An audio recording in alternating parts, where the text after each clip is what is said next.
Welcome to AP today news. Srikakulam జిల్లా Ichchapuram TDP అధినేత నారా చంద్రబాబు నాయుడు ముఖ్యమంత్రి కావాలని ఆకాంక్షిస్తూ నెల్లూరు జిల్లాకు చెందిన తెదేపా నేత చింతల అశోక్ శ్రీకాకుళం జిల్లా ఇచ్చాపురం నుండి తిరుమల వరకు పాదయాత్రను ప్రారంభించారు. TDP Ichchapuram MLA doctor Bendala Ashok జెండా ఊపి ఈ పాదయాత్రను ప్రారంభించారు. ఈ సందర్భంగా ఎమ్మెల్యే డాక్టర్ అశోక్ మాట్లాడుతూ టీడీపీ అధినేత చంద్రబాబు ముఖ్యమంత్రి కావాలని కోరుతూ 1200 కిలోమీటర్ల పాదయాత్రను చేపట్టడం చాలా ఆనందదాయకమని అన్నారు. రాష్ట్రంలో ప్రజా వ్యతిరేక పాలన సాగుతుందని, అన్ని వ్యవస్థలు ధ్వంసమయ్యాయని పేర్కొన్నారు. వచ్చే ఎన్నికల్లో టీడీపీ జనసేన ప్రభుత్వం రాష్ట్రంలో అధికారంలోకి రాబోతుందని పేర్కొన్నారు. పాదయాత్ర చేస్తున్న అశోక్ మాట్లాడుతూ జగన్మోహన్ రెడ్డి పరిపాలన పిచ్చోడి చేతిలో రాయి ఉన్నట్టు ఉంది అన్నారు. రాష్ట్రంలో అరాచక పాలన సాగుతుందన్నారు. ఎక్కడ చూసిన అరాచకాలు, వైసీపీ నాయకుల దాడులు చూస్తూనే ఉన్నామన్నారు. రాష్ట్రానికి రాజధాని అనేది లేకుండా జగన్మోహన్ రెడ్డి రాష్ట్రాన్ని అధోగతి పాలు చేశారన్నారు. రాష్ట్రంలో సామాన్యులు ప్రశాంతంగా బతకాలంటే చంద్రబాబు నాయుడు ముఖ్యమంత్రి కావాలని ఆకాంక్షించారు.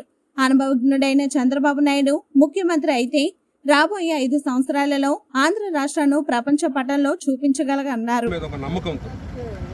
కోటమిరెడ్డి శ్రీధర్ రెడ్డి అలాగే సోమిరెడ్డి చంద్రమోహన్ రెడ్డి గారి ఆశీస్సులతో ఇచ్చాపురం నుంచి తిరుమల వరకు పాదయాత్రగా మళ్ళీ చంద్రబాబు నాయుడు గారి ప్రభుత్వం రావాలి, ప్రజలందరూ బాగుండాలి అని ఒక మంచి సత్సంకల్పంతో ఈరోజు ఆయన పాదయాత్ర మొదలుపెట్టారు. మరి ఆ పాదయాత్ర ఇచ్చాపురం నియోజకవర్గం మీ అందరికీ తెలుసు. తూర్పున ఉన్నటువంటి ఈ నియోజకవర్గం నుంచి ఏ కార్యక్రమం మొదలుపెట్టినా దిగ్విజయంగా పూర్తవుతుంది అనేది ప్రజలందరి విశ్వాసం, ముఖ్యంగా రాజకీయ నాయకులకి ఒక అచంచలమైనటువంటి విశ్వాసం.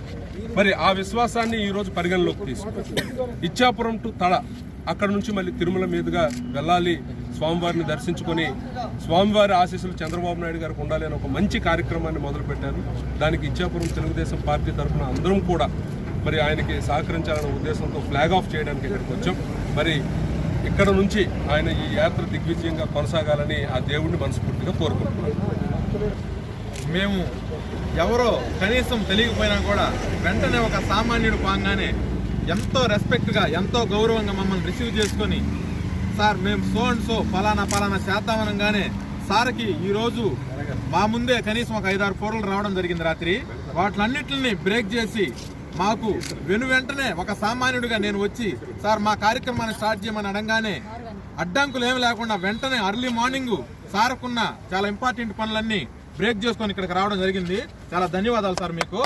అదేవిధంగా ఈరోజు నా పాదయాత్ర కాన్సెప్ట్ ఏంటంటే, మన రాష్ట్రం అంధకారంలో ఉంది, చీకట్లో ఉంది.